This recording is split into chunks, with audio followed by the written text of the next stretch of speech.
Hello, Rachel. How you doing? I'm doing pretty well. In fact, I'm feeling smug. Oh! You know why? I think I do, but tell me. Because we got another thing right in The Expanse. We lovingly called the proto-molecule Blue goo, and they use it. And then in this episode, season 2, straight out of the gate, Our boy Alex. Our boy Alex. called it blue goo, and I nearly fell out of my chair. Made it canon, baby. Made it canon. Now Made it canon. Now I'm never going to call it proto-molecule because even the characters said, "Oh God, they've named it. It's blue goo. Blue goo is here to stay. Blue goo forever. We were formerly the Yum Yum podcast, but now we are the Blue Goo podcast. A podcast in which a married couple watches episodes of science fiction television one at a time and discusses it. We've done Space Above and Beyond, Star Trek Discovery, where the infamous Yum Yum line came from. I'll forever miss using Yum Yum as the title for the show, but now we're the Blue Goo podcast. We're the Goo cast. I wouldn't be sad to not have to explain Yum Yum anymore. Like I wouldn't miss that part. But I would get really annoyed with having to explain blue goo. Well, Rachel, could you please explain why we're called the Blue Goo podcast? See, I'm not going to make you actually do it because we just went over it, but we are talking about The Expanse. You and I have not really watched it before. This is all new to us. We're going through it for the first time, and we have made it into the second season now. Yes, we are doing the first episode of season 2 of The Expanse. And IMDb offers up this explanation of safe, unlikely allies, Jim Miller, and the crew of the Rocinante, led by Jim Holden, uncover more about the conspiracy to release the proto-molecule on Eros Station. Very good attempt at reading that long-winded description. You called him Jim Miller by mistake, but guess what? Having read the description, I just learned that his name is Joe. I know they've probably said it before, but I always just call him Miller. Just Miller. Yeah, I know. He has a first name, and that's incredible. I know it because of seeing his name in the credits on IMDb. Not even the credits in the show. Just seeing his lovely face pop up. And it just says Joe Miller. And I'm like, wait, I see Joe. And I'm like, who's that? Oh, Miller. Miller. We were called Yum Podcast because of that infamous line from Star Trek Discovery, which had it just oozed sexuality. And we like to look at the episodes we discuss through the yum. And I just want to know, and I think it's an obvious answer from the both of us, but what in safe made you want to lick your lips, throw your hair back, and breathily say, yum? Well, we do get a sex scene. That's it for me. Both of those people are sexy. They got sexy, and they did the sex. Yep. But it was horny. I have to give my Amos Yum line of the episode as well, which was, I told him to stay down. I'm going to make a rule soon, if you keep going like this, that you're not allowed to use Amos ever for Fuck this. Off! I No, know. I'm using an Amos line every fucking episode for my yum moment, or you can suck it. Amos! Stop it. I told him to stay down. Okay, just go. let's go over our first impressions when it comes to Safe. It's the beginning of a new season. It's picking up things from where we left off, as well as setting up the stakes for things to come. So, what did you think of Safe? I thought it was pretty good. Like, it's leagues above Dulcinea as an opener for a season, but it's not burdened by the requirements of a pilot. But we do have an introduction of a whole new perspective, which I do find really interesting. Now that Holden and Miller are combined, at least for the time being, they've now added in another perspective. So we've still got the three things alternating. Oh, yes, with our Martian character. I thought you were going to say with new perspective.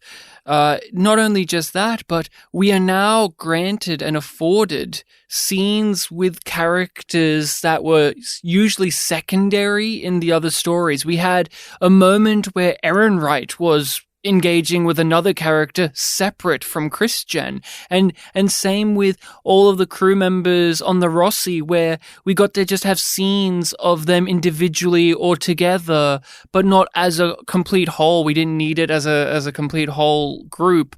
And I was really like, or even with our new Martian character, we also had scenes of her leader, her captain, or her superior.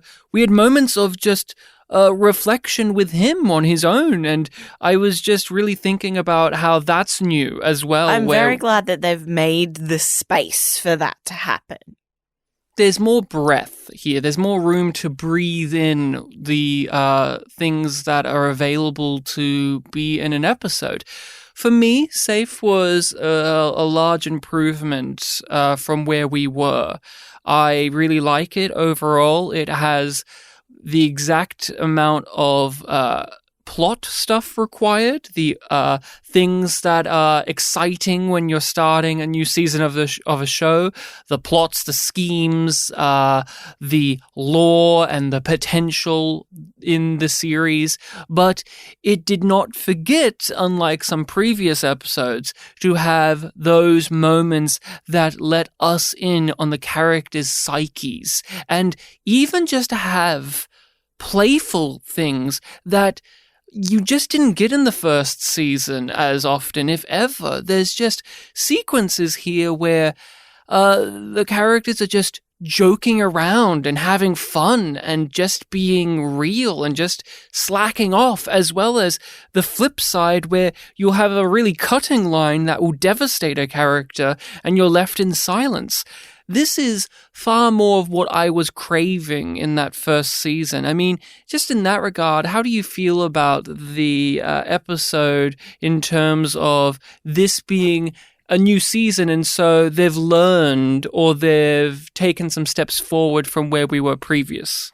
Yeah, I think they've made a lot of really positive steps, and it just feels like they're taking the wins from the last season and expanding on their strengths and moving away from the things that didn't work as well. A huge delight for me was those minor characters were just leaping off the screen. Yeah, they felt like they're fully realized in a way that they weren't. Like, I really loved the moment with Alex doing the lasagna, because that scene was just there for characters. And he is a character that wasn't consistently fleshed out throughout the last season. You got the distinct drops of characterization for him, and he was always there, but he wasn't in control of many situations. They're taking advantage of him being a father, and so now he's becoming the father of the ship itself, where he's gathering all of the children together for a family dinner. And I was thinking about how I was putting in a lot of attention and hopes and desires for some of those smaller characters. And so when we've entered the second season and to see them be given more, it makes me feel validated in bothering to do that in the first place. Because how many times have you watched a series where there's some minor player and you put a little bit of investment in them because there's a certain spark there, and you just see the show wasted or throw it away, and it made you feel like an idiot for having done that in the first place, or that you were putting in too much credit to the show. It's just like, oh, wait. You don't actually give a shit about them.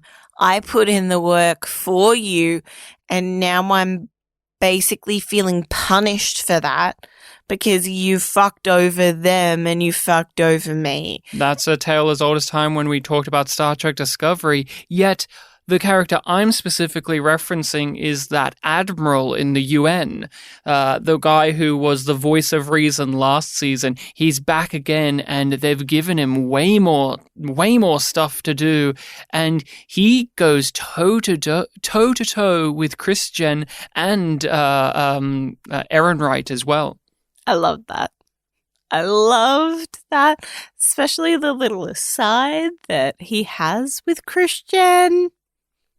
He calls her out, but he also says it in a way where he knows what she's doing and admires it as well. Yeah, it's not like he easily could have fucked her over, but he supports like they're both on the same side. So there's no point in publicly addressing that, but he needs her to know that he knows the truth. And as an audience, it's also great for us to see that she isn't flawless. This game of bluff, these cards she's shuffling around, somebody is seeing the tricks. Somebody can see them, and that means others can too. I didn't know we shared Captain Yevgeny as a friend. An exceptional man. Yes. Who never went to the academy. We have a new character. We start out with them. We're on Mars. Oh my lord, it's Mars! It's Mars! It's really, really Mars!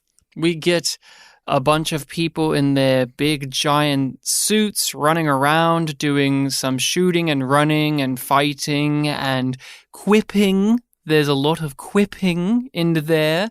And we meet a new character, somebody who is in the opening credits. Again, the opening credits are back. Hello, old friend. And hopefully you're here for more than just 2 episodes this season.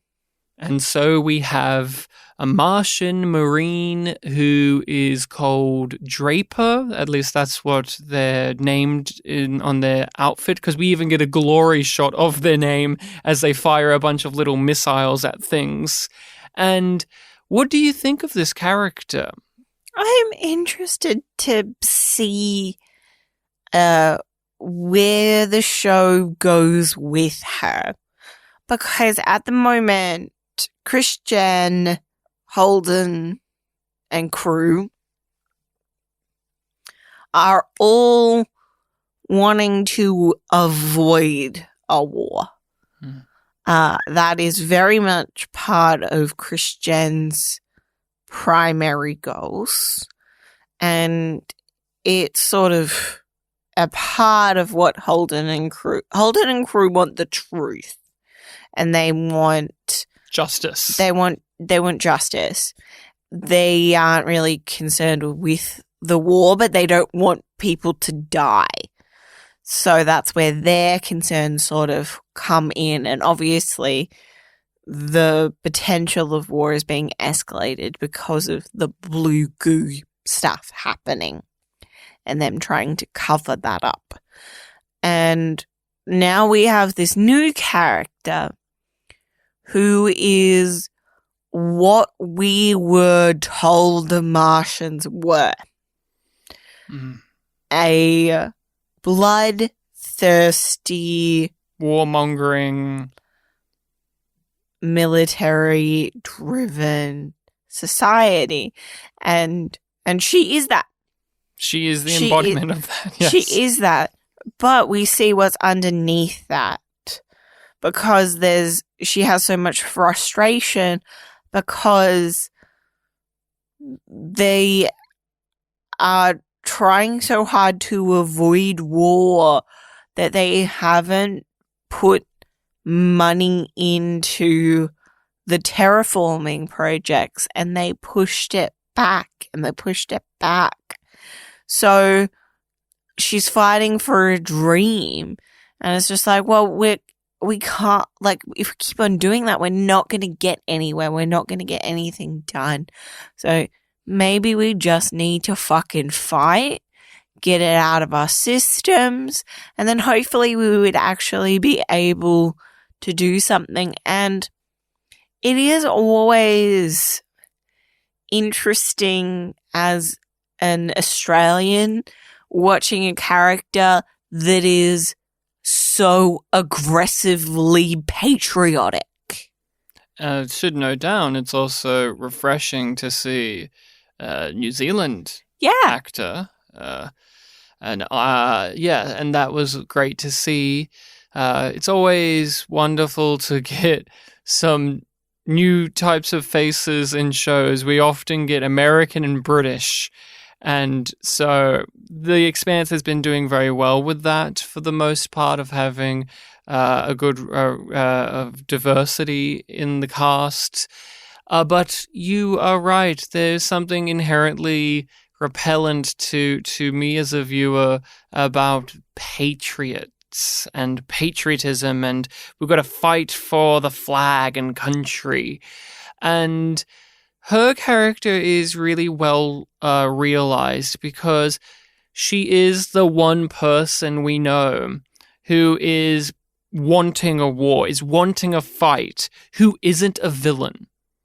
Because Aaron Wright and Mao and all of these other players like the OPA are bad guys. They're villains. They're people who are looking for violence for the sake of their own glory and power. But with her, we see that it is not that at all, and that underneath all of this anger and rage is a good person. It's a simple writing trick, but it's an effective one. There's a reason you use it. They show us at the beginning, and then they reinforce it at the end. Yep. Her dream. The dream of terraforming. She's doing it for. And what has been withheld from her. That is the important thing, because this is a Cold War. And there are downsides to Cold Wars. And here we see it. This is an entire group of people who have been having to hold back and live in the military state because there's the potential for Armageddon. There's the potential for everything to be destroyed. And yet, what are we here to do? We're here to bring life, and we aren't. There's an inherent frustration that you would have, and to live in that generational neglect in that way of just another 50 years and another 50 years. When will it end? We just should fight it out at this point. It's something that we've seen in the background of the show. We've heard about the terraforming projects being neglected and the money being sunk into the military, but it's very different to finally see a face of that and the emotional toll that it takes on a person. The series has done a marvelous job at showing us that the Martians, as well as everyone, they're not unified. She disagrees with her commanding officer. He has a very different perspective. As somebody who was in a previous conflict that could have broken out into an extinction level event, basically, into a nuclear war, he comes at it from a very wise and reserved point of view, something that us as the viewers would look at as the correct one. Would you not agree? When he's talking, when that guy is acting, the way he looks at her and the way he responds to her, we side with him. And yet, we have been given enough within just this episode alone to completely understand where she's coming from without it looking like she's just loose, like a loose unit who's just wanting a fight for the sake of it. No. She's not a bad person. She's not Starship Troopers. No, not at all. Which, like, if this wasn't played right, it could come off as. Like, especially because this is what we were set up to believe that Martians were like. It could, if the levels weren't right, feel like way out of whack and too overbearing. But she does, as does her group, have that definite naivete that is born and bred through indoctrination. Because and, like, she does this is all they know. Like, when they're told that they're going to be shipping out, it's just like, oh, wait, what? Not another training exercise? We're actually going somewhere, okay. And she is chanting the chants. She's saying the party line. She believes that one of us suited up. Yes, that one of us can defeat two of them, right? And she has that very strong-held belief. And yet she is shown that it's not true. When they're going to be shipped out and fight the good fight to die the glorious death, it didn't happen because the higher-ups figured out something else, and she didn't like that. It didn't meet with her standards. No. Because that's not what she views things to be, because that doesn't fit the military. Through the lens of her own experience, and she is a grunt. She doesn't see the big picture, and she's not a part of the big picture. And I think that's a quality that I really like about this new perspective, is that Christian knows that she's powerful. And she was born into that world, and she's secured her place in that world. But she's in a gilded cage at the moment. And Holden and Miller and the rest of the Rossi crew know that they have power because they have knowledge that nobody else does. And they have this amazing gunship at their disposal. And they have a purpose and a drive. But they are playing with the big boys. Yes, they're buddy-buddy with Fred Johnson. They've been at Eros Station, and they've got the blue goo, which is the thing that everyone is after.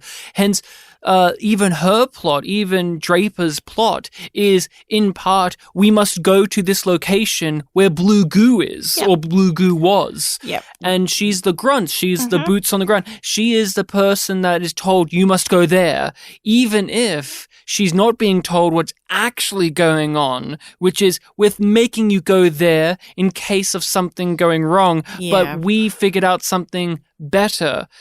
And I mean, this is a character that's new. This is a character we've never met before. Brand new. And yet they've established her so much better than a lot of the main characters in that first season. They wanted something on Phoebe and we vaporized it.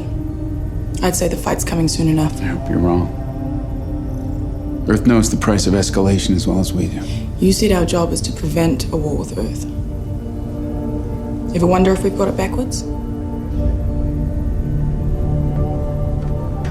Maybe we can't have the dream of Mars until we've had that war. Within her own group of Marines, we have a disparity. Yeah. There's the one who's from the rich family who owns all of the things. There's the Earth guy who, well, he is a Martian, but he was born on Earth. His bones ain't right. And they touch him and go against him. And there's that other guy who they mention it, he's gay. And so that's a thing that's thrown in there. And they're talking about using sexuality to get what you want. And she, Draper, is much more of a tomboy type where she's arm wrestling the robot and she breaks it. And now you owe me a drink, you motherfucker. And people hate her for being like that, but also they respect her. One thing that was super important to making this a character that we know as the audience to be not just a bloodthirsty narcissist was at the end when she barked all of that stuff at the leader, at her higher up. He walks away and we have a quick shot of her regretting what she just said. Just this expression on her face. She dropped her, she let loose her tablet in her hand, and you could tell that she wished she didn't do it like that, if at all. Yeah, it also had a little bit of, that went so much better in my head. Exactly. And then what did she do? She turned on the tablet again to look at what she wants. And what she wants is a terraformed Mars. And so it just reaffirms what she has been in the episode.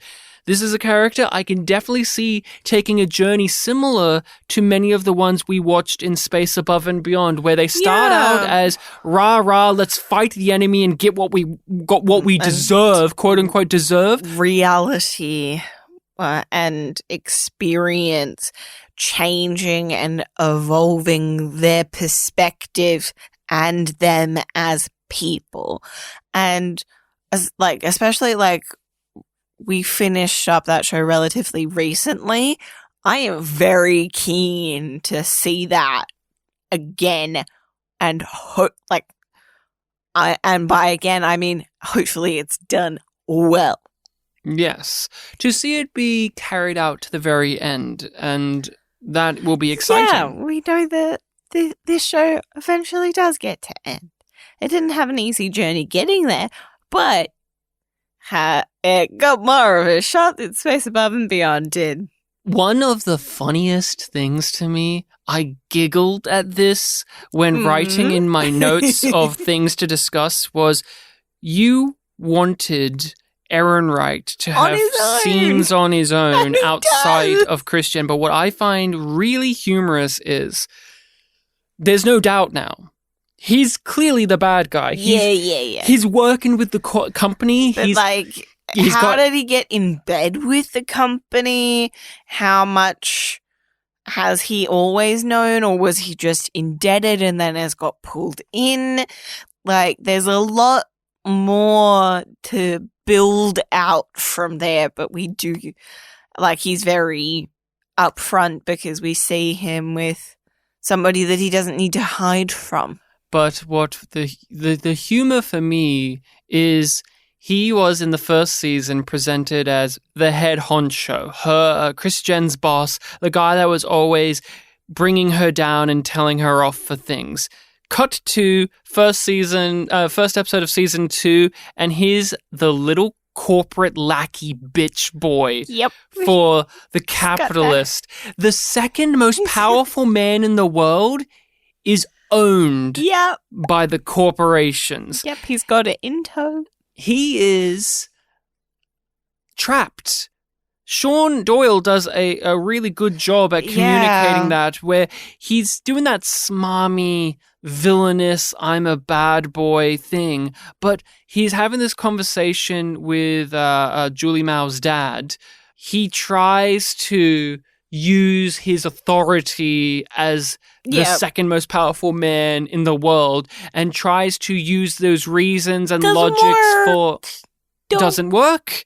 Because it doesn't matter. You're owned. You've sold your soul to the devil. Yep. And now you must dance, monkey dance. Another thing that I really enjoyed about that is the way that scene slotted into the episode, which just made me go, how many times did Ehrenreich have these kind of conversations before he encountered Christian in the first season. You're completely right. It reframes those conversations, and the one in this episode that he has with her about getting a new security detail and not attending the meeting and being very cautious about her well-being. Because it's not that we feel sympathy for Aaron Wright. We don't, but we understand more deeply that he isn't Mr. I'm doing this so that I can start a war because I'm crazy and want technology more than anything else. He wants technology. He wants those advantages. But to get those, you must do things that are not in your own interests. He's in too deep to say no as well. Like, even if he was like, oh, you know what, like, we can't risk it. Even if he genuinely believed that and tried to do it, he's in too deep. He's got no spine. He doesn't want the UN and Earth to be the instigators of war. He doesn't want them to be the ones to start it, and or even have it be a thing in the first place. But as soon as he's cornered, he just buckles under the pressure. He lashes out. And so throughout the episode, we see him in the remainder of it enacting the thing he doesn't want. Yeah. Yeah. And like with Londo in Babylon 5, we see him, again, buckling and doubling down and being arrogant and sticking his feet in the ground firmly and saying, no, I'm going to die on this hill. Yet you can see in his eyes that he doesn't want to. It's that sort of classic writing thing of there's nothing more dangerous than a caged animal. That moment where he talked to Christian before she went into the meeting, where he's trying to get her not to go because he still knows that she's this unpredictable wild card. Yeah, he can't control her, and he knows that she can play the game better than him. And that's the way that I really reflect on the, like, conversation that they had at some point during the first season when they're in that theater, I think. Yeah, that was in like the first episode or second episode, and yeah. He's just like, how did you get to the point where you're like the third most powerful person and accountable to nobody? And he's like really envious of that, and he wants to like dissect it. And he knows that if she's in this meeting, she can call the shots because she can always do that. And that comes to bite him in the ass later. That comes to bite him in the ass later because that's what she does. She does her thing. And it's interesting because you have that layer of she needs to play herself now. Like, she knows that she's in the crosshairs and in danger, but the fact that she can still be such an open badass in that meeting, and that is her playing herself. It's just like all of the layers of this political intrigue just keep on coming, and like I said it, and I meant it. I want more space politics. This episode had plenty for me. This episode had plenty. Intel says it was the Black Sky faction of the OPA. They caught wind of an assassination plot, an occupational hazard in my family. Maybe you should take a few days. At least skip the meeting. No. I'll be in 5 minutes. We get Christian in the episode a bunch. Big tick. In the first season, she was only in 1 or 2 scenes every episode rather than the 5 or 6 she gets here. She has a full storyline in this singular episode rather than just a little breadcrumb there and a little breadcrumb here. And oh my, when we get to see her giving her news report or her propaganda piece about how the OPA are behind this and we must crush them and they're the real perpetrators here, not us. I I was just so happy to see that because you get this beautiful shot of her in that outfit, and she has this face where you can tell it's disingenuous and that she's just saying the rhetoric that people need to hear. And when we cut to her holding that tablet where she's watching it, and she has a completely different expression. She's still wearing that colorful outfit, yet somehow it feels more dull and more drained of color than the broadcast. And I just really because like... now she is seeing it in the literal light of day. That's it. That's exactly it. And the OPA try to kill her because of this, and she just brushes it off because, of course, this is what's going to happen. She's aware of it. It finally happened. Okay. Now it's time to get into the mud and to get into the dirt and to finally confront things with the higher ups. Let's talk about her getting her new security detail and trying to get somebody to help her take down Erin Wright. Now, I didn't catch this character's name off just watching the episode. I'm sure it's in the credits, but she meets up with this guy who knew her son, and I really liked his performance. He just had this jitteriness to him. He was very opposite of what Chris Jen is like. She's very controlled and mannered and cold in a lot of ways, very regal. And he just had a certain cadence to him that really bounced off well with her. And I just liked hearing these two talk to one another. We learn that he is... I'm not doing anything nefarious. I'm just a mild-mannered man, just trying to keep my head out of, keep my nose where it shouldn't be, just be a good boy. And she has kept a document on him. She has kept track of him over the years in case she needed him, because she is a woman who uses people like objects, as tools, as resources. And he is this, how did she describe it? He's this Robin Hood figure, where he fucks over the rich and the powerful to help the poor? Yeah, like, he wants to put the universe right. What did you think of this side for Chris Jen's story, where she's enlisting somebody else in on the conspiracy? Yeah, I really like it, and I appreciate that we're going to have somebody working with her, hopefully, and that I think we're going to get some really juicy scenes from that. The weight of what she's battling against is felt and communicated and shown. Not just from her, and not just from Erin Wright, but this guy, a new character, and yet I understand him completely. I want to see more of him. When he hears Erin Wright is the guy that they're having to fight against, he is taken aback. But he's also excited. It's a challenge. Like, that's exciting. But also with this immense sadness in his voice as well. It was... I'm like, it goes up that far.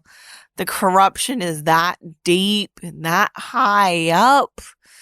They're letting... Oh, damn. They're letting Chris Jen also be a bit more, not just girl boss, but funny. She was very funny in this episode. She had some good one-liners. She finally swore. The one thing I know about Chris Jen that we haven't really got to see is she swears like a sailor. I always hear this of, Chris Jen, she, Avasarala in the book, she's fuck is in every sentence she says. We finally got a fuck, and it was good. It was a really great use of it.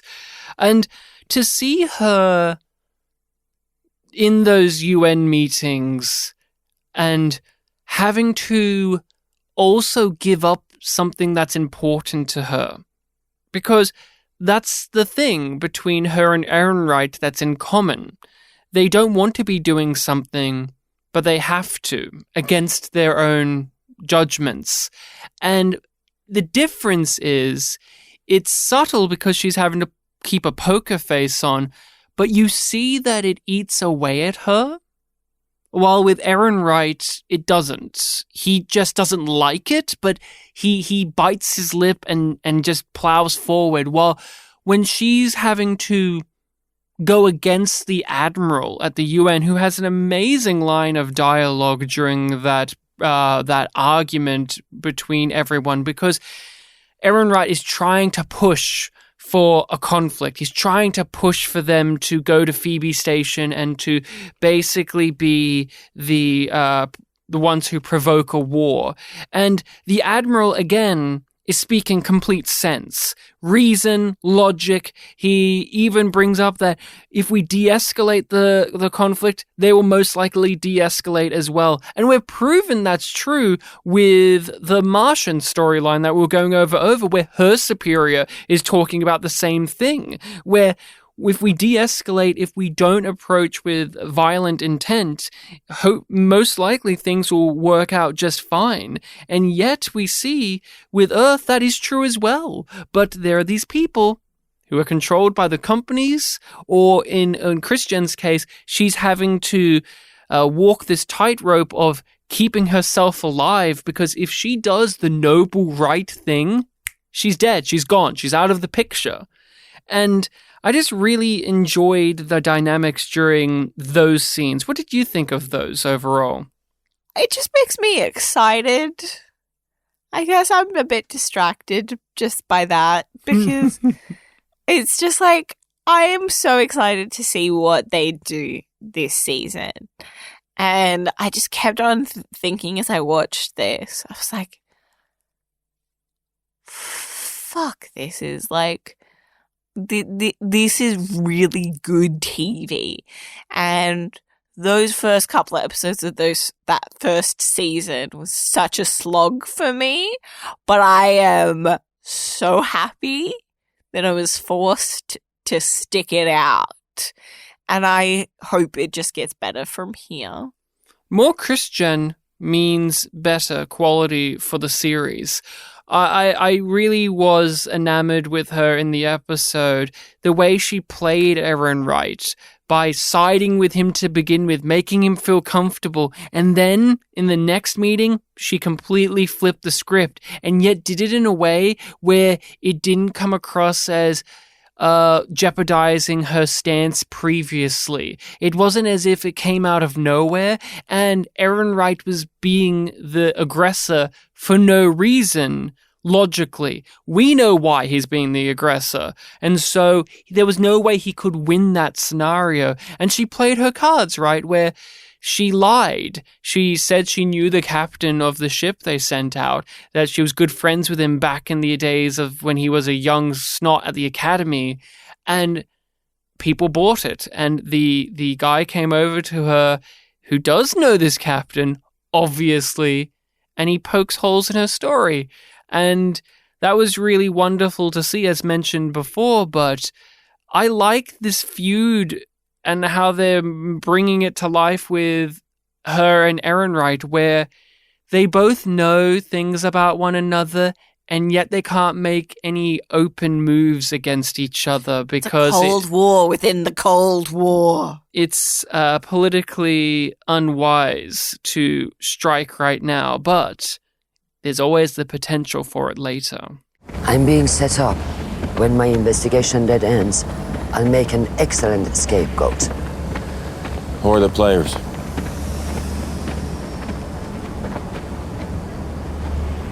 Undersecretary Ehrenreich. Christ. I assume others? Do they suspect you? If they did, I'd be dead already. One of the big things that we're having to deal with is the blue goo, Rachel, which is the contentious thing in the universe. It is the source of so much problem, and it is the thing that people are using to make themselves powerful. And what did you think about how the safe had blue goo in it? Just that, first off. Yeah, It was what I was expecting. I was like, it's either going to be the blue goo or a solution to the blue goo or the origin of it. And we did get a tease of what the origin might be, but that did not come from the safe itself. It came in a different way. But I was like, oh, okay, we're doing this. At least they were opening it basically outside. They were using safety precautions, and they reacted very intelligently to it, like they did last time. Okay, we know what this is. What is the game plan here? I think we should eject it into the sun. No, I think we should keep it. Okay, what's a compromise? They compromised. There's an importance to this substance, and maybe we can use it to save people later on, but we don't know how to do that right now, so let's hide it somewhere for later. The way that dynamic, the power dynamic of the crew of the Rossi has solidified, with the fact that Holden might be the captain, but he's not the only voice. He's not the only one that gets a vote. They all make decisions. Holden has the final call, and if they're in a pinch, it's his word that matters, and they have that pecking order. It's almost like Star Trek used this formula for a very long time with great success. And it's an awful shame that they've kind of thrown it away recently. I kept thinking about that, though. This felt like a Star Trek scene in the best of ways, where everyone was coming at this from a different angle, from whether it was their professional opinion, their personal one, their moral stance, or just their emotional reactions. And yet, it was never heated. Yet there was no pettiness. There was no animosity there. There was no bullshit drama for the sake of drama. It was everyone talking to each other, not just respectfully, but professionally. They were treating this with the attention that you should. This is a very important thing. We can't just decide this willy-nilly. We have to really think it through, and we have to talk it through. I was just so... I guess I'm starved for conversations almost like the Star Trek way of the conference room scenes. Are you similar to me? We've had to talk about, and we just watch a lot of modern science fiction. I feel like that's something that's greatly lacking now. It's more we must have them yell and argue and disagree, or if they do agree, it's done in a jokey fashion. I mean, what do you think of just this and how it is in relation to the contemporaries? Yeah, it does. It does feel very reminiscent of the Star Trek attitude of moral dilemmas over interpersonal conflict. And like, we were both anticipating there to be more interpersonal conflict. I think when it came to Holden and Naomi getting together, and that there was going to be something more around that, either between them or between one or both of them and the rest of the crew. Mm-hmm. And they didn't do that this episode. Not this episode, no, but it could have been something where they have their intimate moment, which we'll talk about, and you could have had it, Amos sees it, and he gives an angry face. Yeah, like we were both waiting for somebody to be on the other side of the door watching them fuck. Yeah, I was waiting for a bullshit tease for an annoying story later. And they don't do that. They didn't do that, no. Not here, not this episode. That door's still open a crack, but they didn't do it here. Which would have been easy drama, but they didn't do that. They didn't do that. There's a school of thought that a scene like them talking about how to handle the blue goo is boring because it is cold and logical. But I think that's false. I think they're deeply engaging scenes to get a point of view of every character and how they approach a see situation. it from their point of view and understand why all those characters are coming at it from the way that they are, and knowing that you might have your own opinion as well, or you might side with one of those characters. But as I'm watching it, I'm not going one of them is more right than the other, especially because you do peg that they're going to find a compromise. Of course, and you want them to find a compromise. I learn more about the show I'm watching and the characters within it from moments like this rather than from shouting matches that are there to give the illusion of great drama because it's heightened.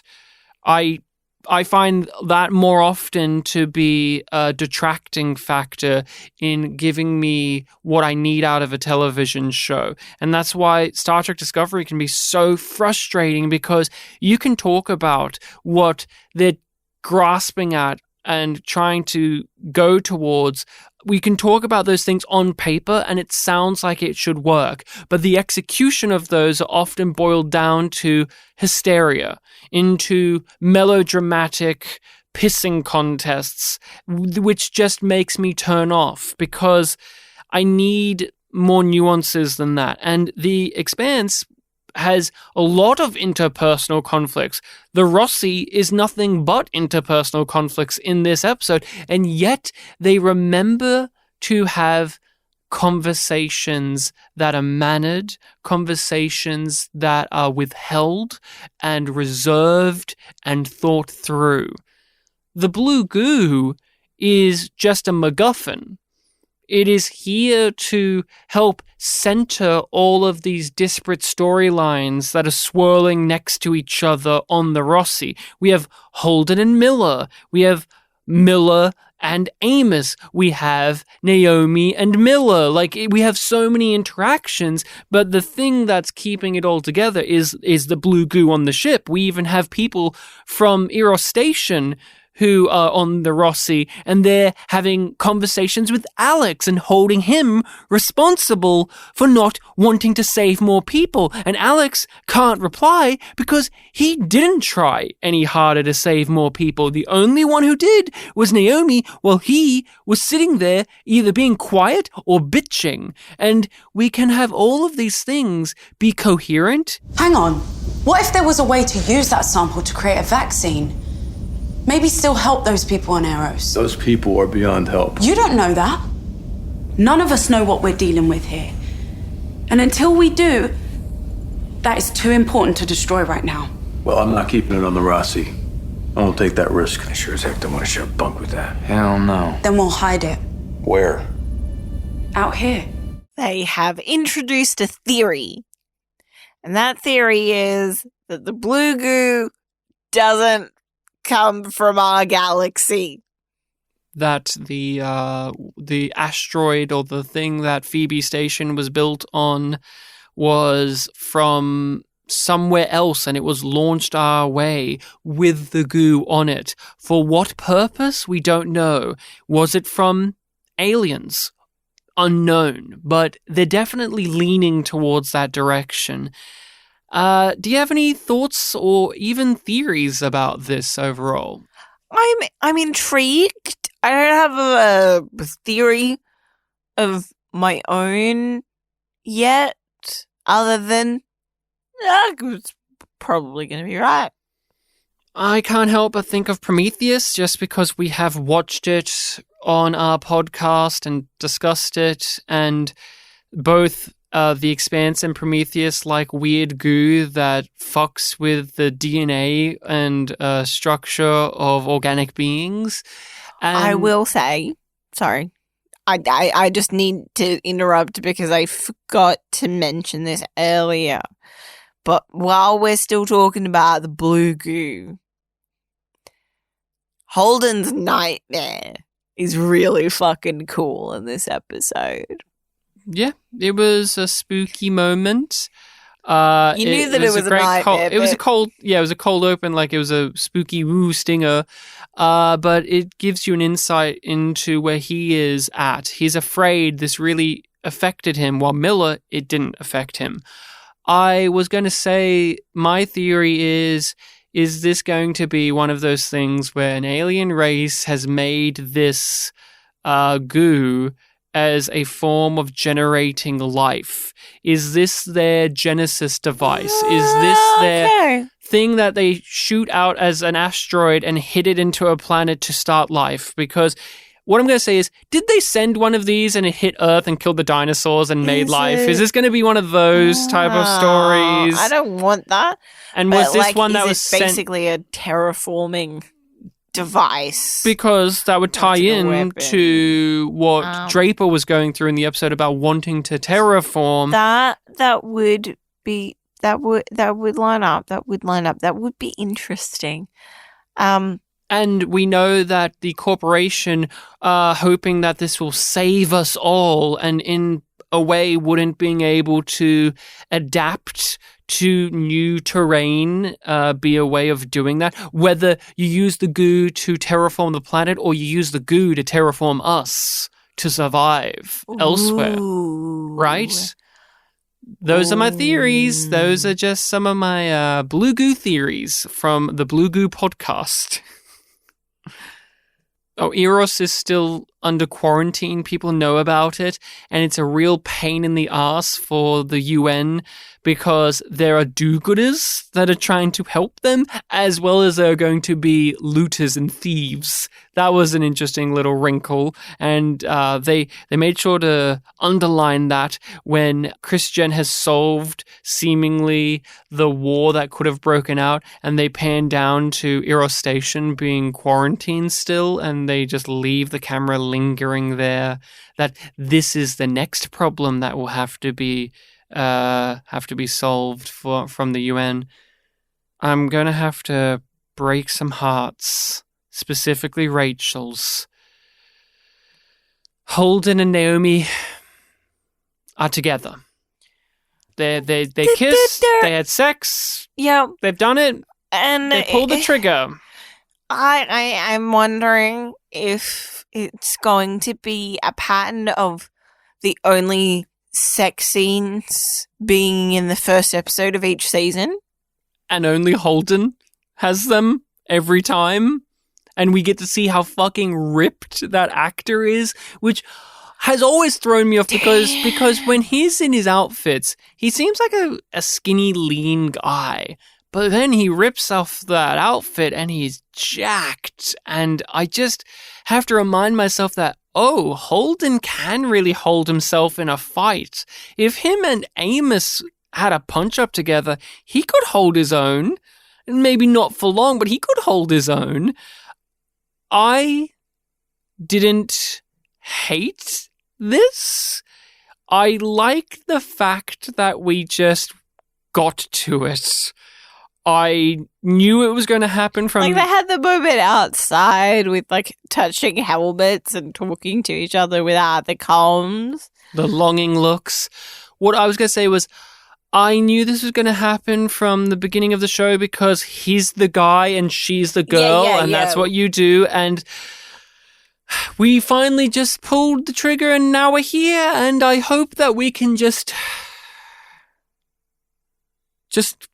sit in it. Don't make more drama about that part of it.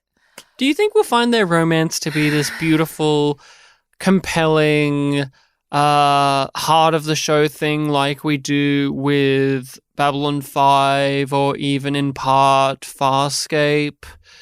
Or do you think this will be like Battlestar Galactica with Apollo and Starbuck, where it's giving me more Battlestar vibes, to be honest, than, like, I would say, with that spectrum of the 3 examples that you gave of like John and Delenn being the high point, the high example, and then Aaron and John in the middle, and Starbuck and Apollo down the end.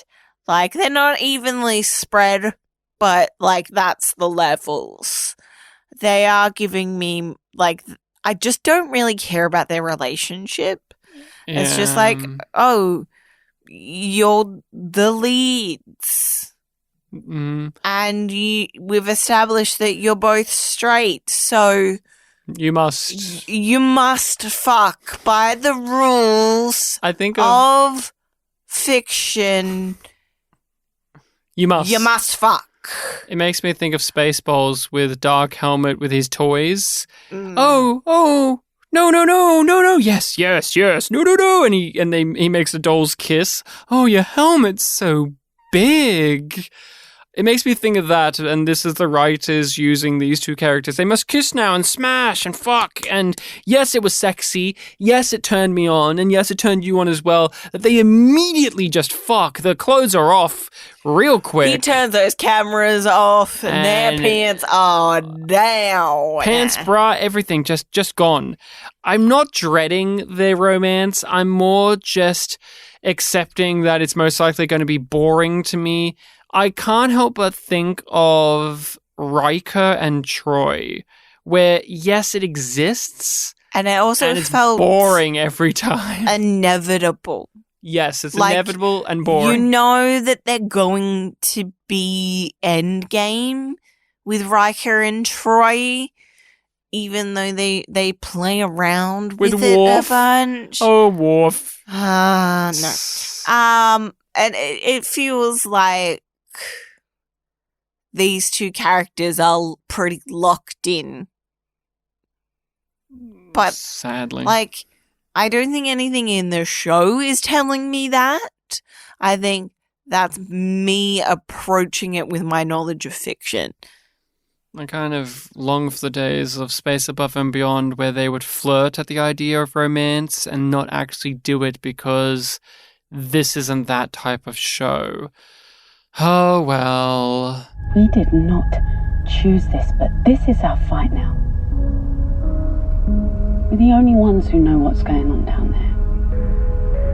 The only ones with a chance to stop it. Tell me that you're okay. So very conveniently, Holden doesn't need to worry about getting Naomi pregnant because his sperm is no longer functioning because he gets this weird little doohickey in his arm that stops him from getting cancer. Yours is, and he needs to wear for the rest of his life. But luckily, he has some swimmers saved. Because he was in the military. Back in the Navy. I'm sure Earth still has him. Just keep him chill, considering he got dishonorably discharged. Like, they're just... I'm sure they're still there. They're just there, right? I'm He's sure... still paying those insurance fees. I'm sure his freaky cult family has some stashed away in case they need a new son. In case they want to raise one right again. Also, because it's just like, well, wait, he was a genetic splice of all of these people. So did they even need sperm? Someone had to provide some form of sperm. I guess. And, you know, like if they took DNA from him now, it would be all fucked up from the radiation. But he doesn't need that. And we get some nice scenes when like he's getting injected with that thing and he's chatting with Miller and Miller's just like, wait, you're still hopeful? You want truth and justice? And he's like, and Holden's like, yes, I am good man. I believe in good things. And Miller's just like, oh. I love their relationship, these 2 characters. The cynic and the optimist. It's always a winner in my book, and we get it here. Talking cheese, and they have some cheese talk. They do talk about cheese. They don't hate each other. They just don't agree with one another. They just have very different world views. So they engage with the same things in a very different way. And it's not like either of them is like, you're wrong for seeing the world that way. Mm-hmm. It's more... They envy parts of each other. Yeah. Miller brings us up in the conversation with Naomi where Holden has things that affect him greatly, while Miller thought of himself as a man where nothing gets to him anymore. And the incident on Era Station didn't get to him. It doesn't really bother him, but he has Julie. That's something that has gotten to him. That's something that he didn't expect, and yet here it is nonetheless. But when he talks about how Holden is this way, he has this tone in his voice. Thomas Jane is just really delivering on the performance in this season already. And he just has this tone in his voice of almost a wistfulness for Holden of, man, I remember when I used to be like that, or I wish I could be like this again in some way. But you do get the sense that he never got to be like that because the world never gave him a chance. This did so much for me in terms of making me like Miller. The relationship he has with Holden and the conflict he has with Amos. Hatless Miller is superior Miller. Beard Miller. Beardy, unshaven Miller. Oh my. Getting hot under the collar again. Oof. But I was really I felt affection towards Miller. Every note I wrote was positive towards him, while in the first, like definitely most of season 1, there were usually negative notes. Him being a part of this group and offering this difference of opinion and being able to bond with them, but also still have contempt for them as well. Because and also, like, he doesn't feel like he has a place in this crew. He still feels like he's jutting out. Like, you get why Naomi is like, oh, you're leaving us so soon, sort of thing. But it's just like, well, no, like, he is untethered. He's a lone wolf in the world, and she's used to people sort of being broken like this. Yeah, like needing guidance. And she seems to enjoy bringing those people into her life and building a relationship with them, like she's done with Amos, like she's done with Holden. And they might have very different relationships, but she can't help but build connections. And be their guiding lights. Which is really interesting when you think back on the conversations that people have had with her about how she ended up on the Kent. And the fact that she wanted to be alone. Unseen. And unseen. And just go in, fix things, and be done. And like mechanical things. Yes, and that totally tracks with her. It's also good to realize that Miller does not need Naomi in the way that Holden and Amos does, because he has Julie. That's his version of Naomi, a person he's never met, and he calls that out. He knows it's pathetic, and he knows it's weird and sad, and yet it is the truth. Yet he is haunted by her and sees her, and it feels real. And that he's willing to be vulnerable in that way with Naomi. Like, if he was back on Ceres and he was talking to his ex-partner, right? that conversation would be totally different if it even happened at all. Like, she might ask a question like Naomi did, but he wouldn't give her an answer. But Naomi is different. They bond over the fact that they're belters. This is something he did not bond over with other people previously. He was rejecting that so much. And, you know, that was part of the whole thing with the hat and him trying to pretend to be an Earther. But always being the outsider. And here he was in this episode trying to be the outsider again. Yeah, I'll get in a punch-up with Amos, knowing that I'll lose because I don't want to be here or I don't deserve to be here. And I'll isolate myself and I'll antagonize this group and I'll just leave. And yet she sees through that, connects with him, and they meet eye to eye as fellow belters, as people who know how things have been like the others don't, because Amos is still an Earther. Alex is a Martian, and Holden is also from Earth. These two characters know what it's like to struggle, and so they just drink to that. And I found that just I didn't think about that connection between the two characters until this scene happened. Of course, it makes complete sense, but Miller being a part of this group, they keep catching me in ways where I didn't think it through. With Amos and Miller, this is what I was expecting. They're friendly, and then they're not. They get into a punch-up, they hate each other, they don't like each other, they have strong worldviews that counteract one another, yet we know where they're both coming from. I felt sympathetic towards Miller because he was coming from a place of emotion.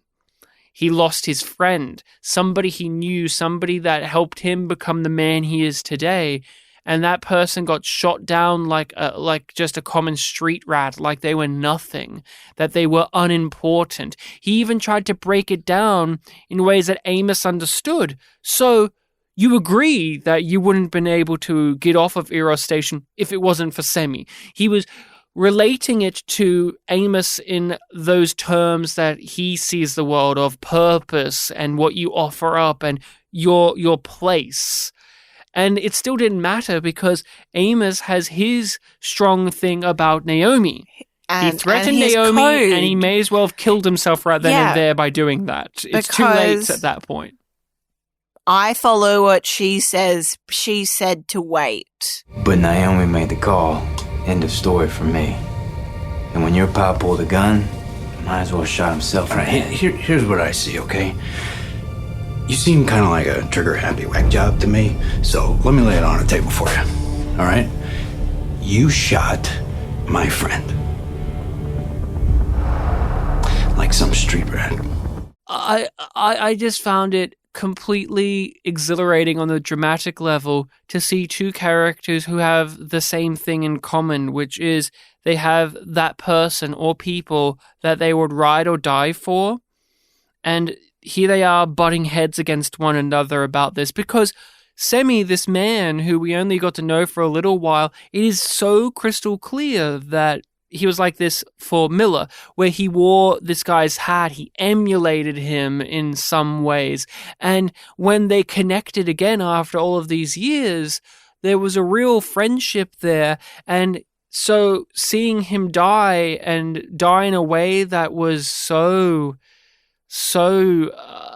just offhand, of course, he would react strongly. Unavoidable. He would react strongly. Just like you would imagine Amos would do if that happened to Naomi, right? Amos likes to come across as if he doesn't have these strong emotions. He's Mr. Well, I told him to stay down and he got back up, so it was only the logical thing to do and try and kill him.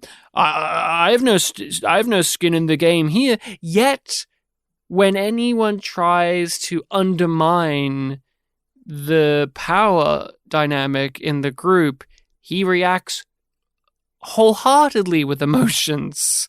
He reacts very strongly to the point of killing people.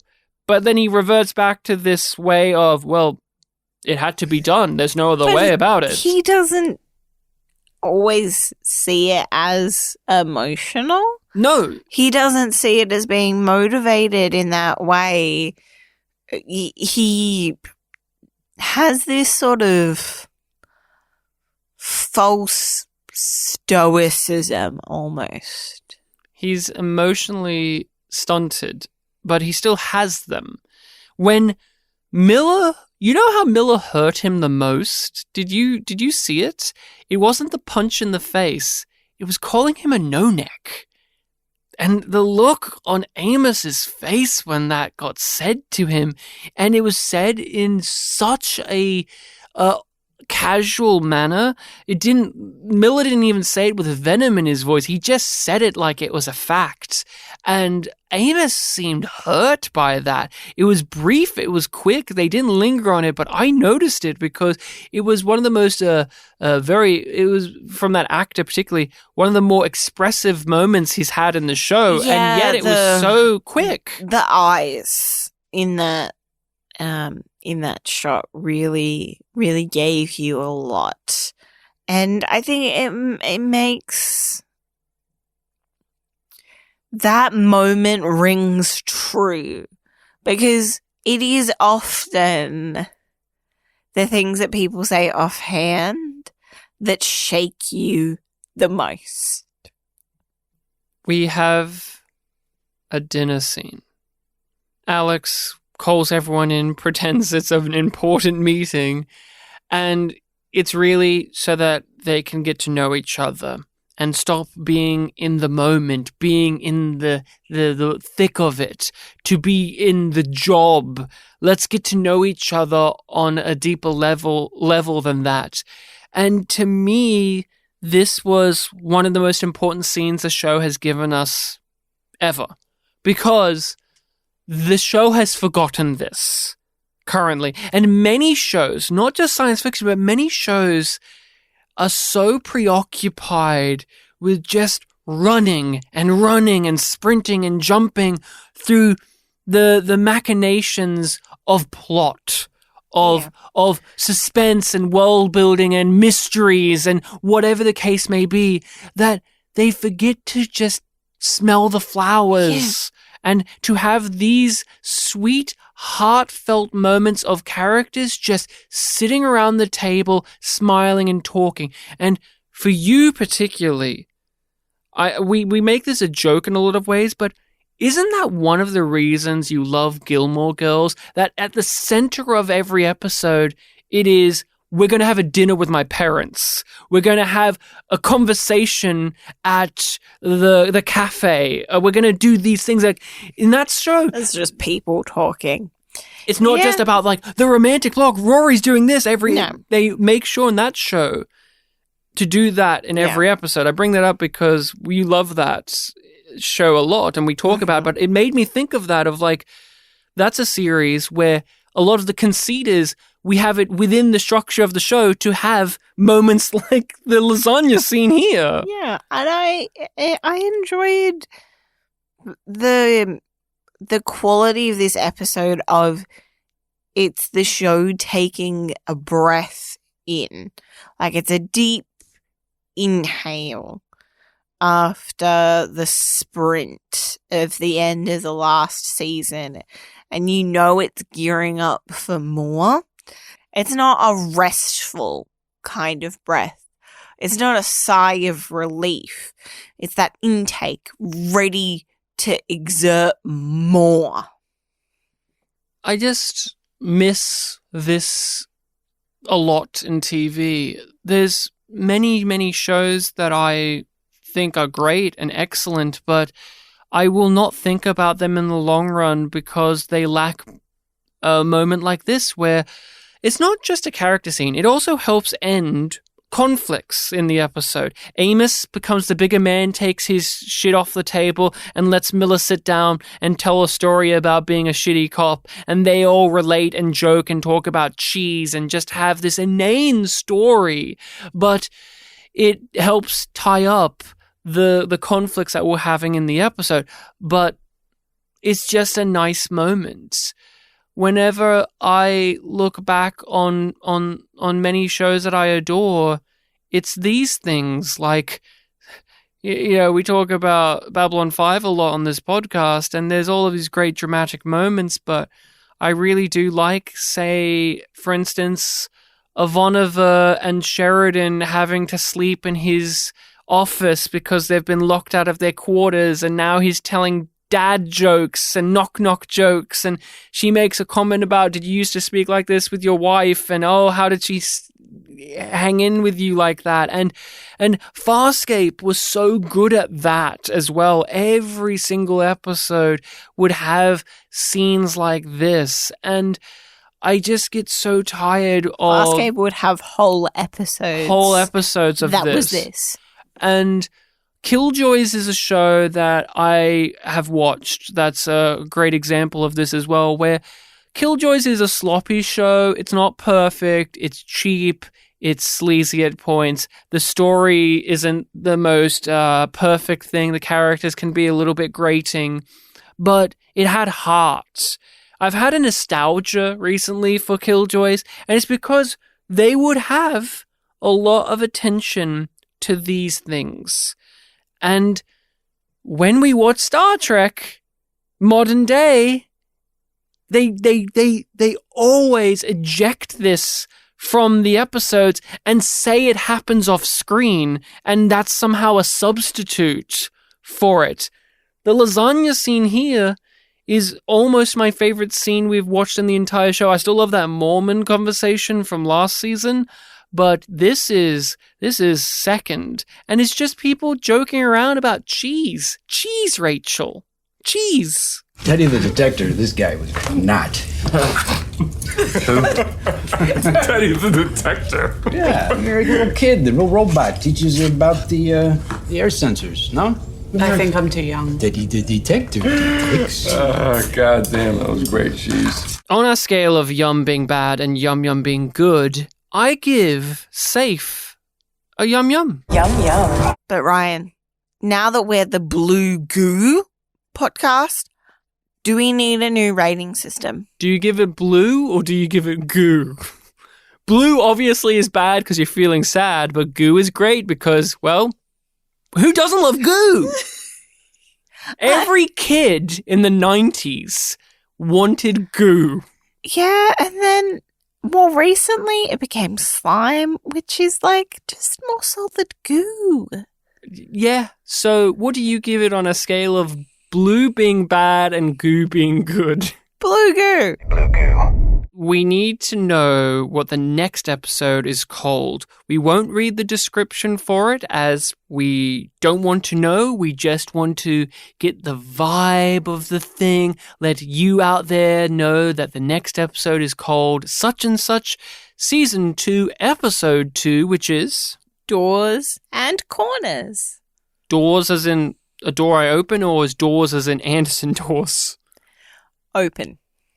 I want it to still be about Anderson doors. I'm going to go with that. I think we're going to touch base with the OPA in this next episode. See him. I was expecting, like, we see somebody else from, like, the OPA. I couldn't figure out who that was. They had a French accent or something? Yeah, they had an accent, and I was like, wait, is there no more Jared Harris? No, there's got to be more Jared Harris. There's got to be more. Has he been recast? They won't recast Jared Harris. Don't wash your mouth out.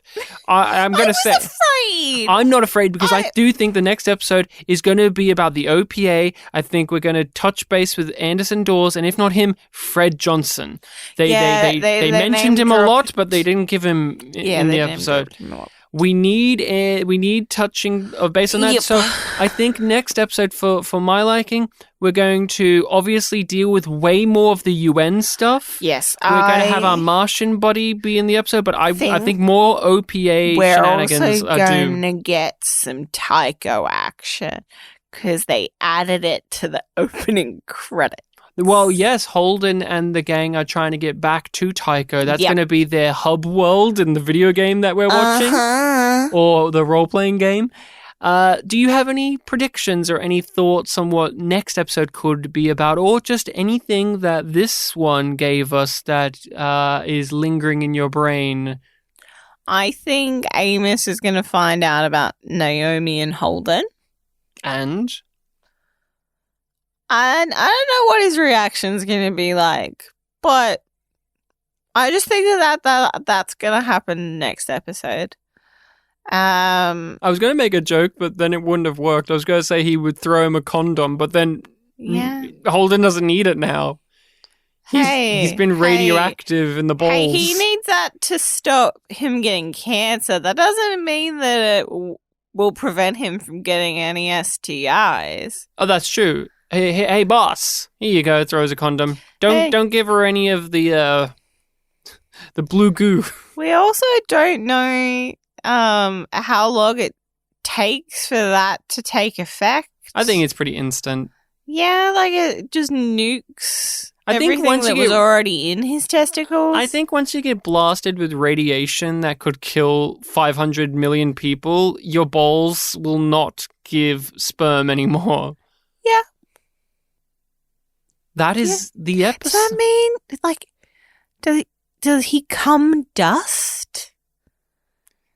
Is that what the gaunt belter is gonna say? Oh no, where was he? I hope he's back this season. And maybe he takes over the OPA.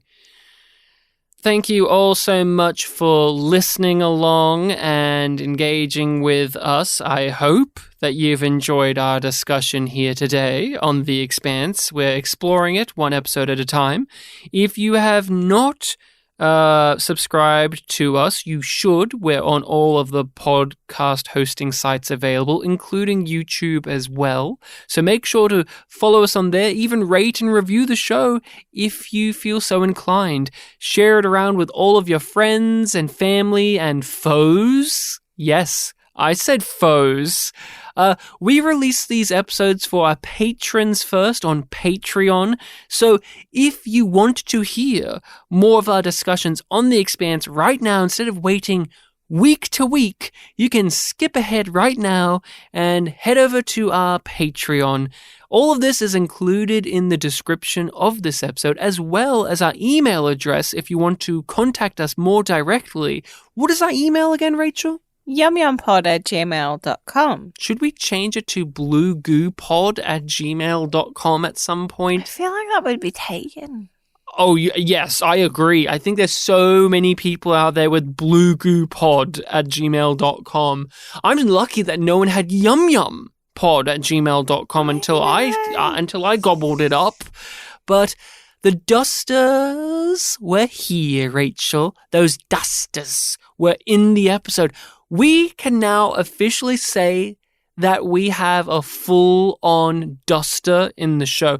Alex obviously is one, but he's been out of Mars culture for a while. We have a true blue or true red duster. That means the Gaunt Belter is going to hear about this, and he's going to yell about it. He's going to preach about it. He's going to use his voice box thing to yell, "How dare they add a duster to the cast?" See you then. Well, voila.